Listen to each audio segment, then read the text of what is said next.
Justice Yahya Afridi साहब ने chief justice of Pakistan के ओहदे का हल्फ ले लिया है। अब काजी फाइज़ ईसा साहब जो कि कल रिटायर हो चुके हैं, उनकी रिटायरमेंट के बाद बहुत से सवालात जो साफ़ियों की जानिब से जब वो यादगार का इफ्तिताह कर रहे थे तो साफ़ियों की जानिब से मतिउल्लाह जान साहब हैं या बाकी जो असद तूर साहब हैं उनकी जानिब से काफ़ी ज़्यादा सवाल किए गए और उनमें से बेशतर साफ़ी ऐसे हैं जो किसी दौर में काजी फाइज़ साहब के बड़े हमायती रहे हैं, उनकी तारीफ़ें करते रहे हैं, उनके हक़ में व्लॉग्स करते रहे हैं।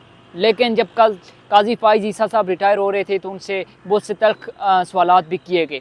वो जब यादगार का इफ्तिताह कर रहे थे, वो इंसानी हुकूक़ की बात कर रहे थे, वो तमाम तर चीज़ों की बात कर रहे थे, तो काजी फाइज़ ईसा साहब से बड़े ही चुभते हुए सवालात किए गए। इंसानी हुकूक़ की बात आई तो उनसे सवाल किया गया कि काजी साहब, क्या जो वोट देने का हक़ है वो भी इंसानी हुकूक़ में आता है? फिर बात की गई इंसानी हुकूक़ की तो जो ख़वातीन हैं पाकिस्तान तहरीक इंसाफ की जेल में कैद हैं उनके हवाले से भी सवाल किया गया। तो बहुत से ऐसे सवालात किए गए हैं जो कि आप कह सकते हैं कि पाकिस्तान तहरीक इंसाफ से रिलेटेड थे या बाकी उससे थे। और काजी फाइज़ ईसा साहब ने जब गुफ्तगू की जो फुल कोर्ट रेफरेंस था उनके लिए दिया गया था उनके एजाज़ में, तो उनने फुल कोर्ट रेफरेंस से खिताब करते हुए कहा कि बहुत से फ़ैसले देखिए मैं तो कागज़ के मुताबिक जो मेरे पास रिटर्न होता है, जो मेरे पास सबूत होते हैं मैं उसके हिसाब से तो करता हूँ, बाकी जो सही है गलत है उसको तो अल्लाह जानता है। बहरहाल जो काजी फाइज़ ईसा साहब है वो रिटायर हो गए हैं। जस्टिस यहिया अफरीदी साहब ने बतौर चीफ जस्टिस ऑफ पाकिस्तान अपने ओहदे का हल्फ उठा लिया है। अब पाकिस्तान तहरीक इंसाफ जो कि हर जगह ही कन्फ्यूज़ नज़र आती है, जब वो जो एक बात कही जा रही थी ना कि इमरान खान साहब PTI is equal to Imran Khan and Imran Khan is equal to PTI, यानी पीटीआई इमरान खान है और इमरान खान पीटीआई है, उनके अलावा कुछ भी नहीं है। उनको माइनस करने पार्टी से तो पार्टी माइनस है।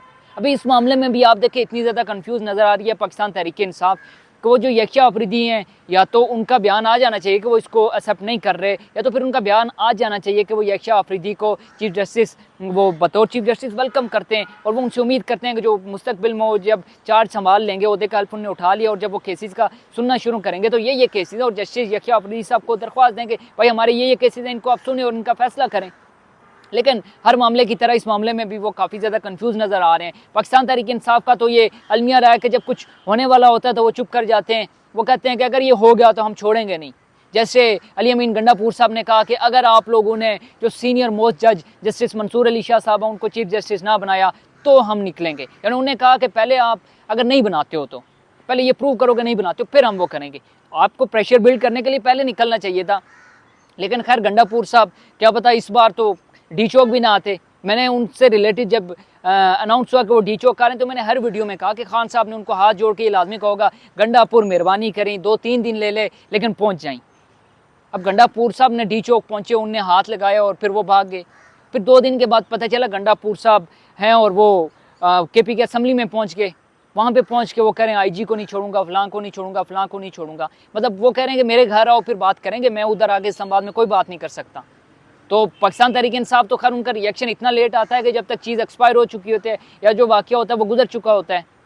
अब हुकूमत जो कल मौलाना फजल रहमान साहब ने बड़ी एक ख़तरनाक बात की, उन्होंने कहा है कि हुकूमत 26वीं आइनी तरमीम के बाद जो 27वीं आइनी तरमीम है वो भी लाने जा रही है। अब देखिएगा पाकिस्तान तहरीक इंसाफ क्योंकि हुकूमत ला रही है, इस चीज़ में कोई अबाम नहीं है कि हुकूमत एक और तरमीम करने जा रही है, लेकिन उसमें मिलिट्री ट्रायल्स के हवाले से भी होगा। उसमें बहुत सी भयानक चीज़ें जो काला सांप मौलाना फजल रहमान साहब ने कहा था कि हमने मार दिया, वो काला सांप मरा नहीं था, वो हुकूमत फिर से ला रही है और लाएगी, इस चीज़ में कोई अवाम नहीं है।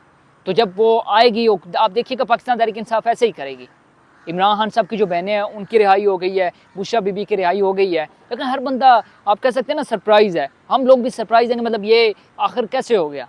लेकिन इसमें जो इस्लामाबाद हाई कोर्ट है उसके जो जस्टिस हैं उनकी मेहरबानी है कि उनने वो दिया, मेरिट पे सुना केस को और उसका फ़ैसला किया। बल्कि पाकिस्तान तहरीक इंसाफ के इतना वो ज़्यादा नहीं है कि वो फौरी इंस्टेंट रिएक्ट करें और उस चीज़ के ऊपर जाके कोई प्रोटेस्ट वगैरह करें।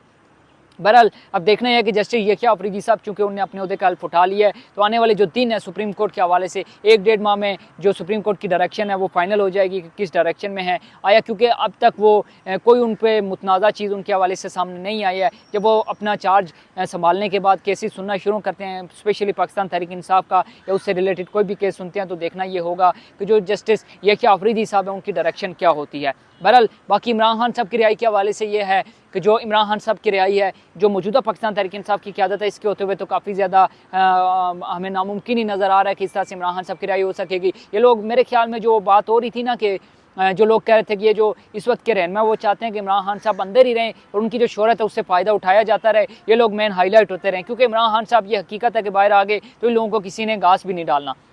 बहरहाल आने वाले जो डेज़ हैं वो चीज़ों को डिसाइड कर देंगे। मौलाना फजल रहमान साहब ने जो 27वीं आईनी तरमीम के हवाले से बात कर दी है, अगर पाकिस्तान तहरीक इंसाफ को चाहिए कि अगर हुकूमत इस हवाले से कोई प्लान कर रही है तो पाकिस्तान तहरीक इंसाफ को फौरी तौर पर इसके ऊपर अपना रद्द-ए-अमल देना चाहिए, प्रोटेस्ट की कॉल देनी चाहिए, जो उनके पार्टी के हिसाब से उनको बेहतर लगता है वो करना चाहिए। बाकी अली अमीन गंडापुर साहब के हवाले से तो कुछ भी नहीं कहा जा सकता। बाकी जो बुशरा बीबी के हवाले से भी खबरें आ रही हैं कि वो पार्टी की क़यादत संभालने जा रही हैं और पार्टी को लीड करेंगी, तो इमरान खान साहब की बहनें हैं वो उनकी भी रिहाई हो चुकी है। इन फ्यूचर देखना यही होगा कि पाकिस्तान तहरीक इंसाफ की जो सियासत है वो किस जानिब गुजरती है। इंटरनेट का बहुत ज़्यादा इशू आ रहा है क्योंकि पाकिस्तान में फायरवॉल इंस्टॉल कर दी गई थी उसके बाद, क्योंकि पहले तो इंटरनेट तो चल रहा है लेकिन स्पेसिफिक जो ऐप हैं, जो यूट्यूब है उसके ऊपर काम नहीं हो रहा। यानी कि आप लाइव करते हैं कोई आप जो वीडियो जिस पे आपके 900,000 वाचिंग हो रहा था, एक टाइम में लोग देख रहे होते थे, अब उस पर 1 या 2 लोग देख रहे हैं, तो काफ़ी ज़्यादा इशू। और इस इशू से बचने का बाद यही तरीका है कि आप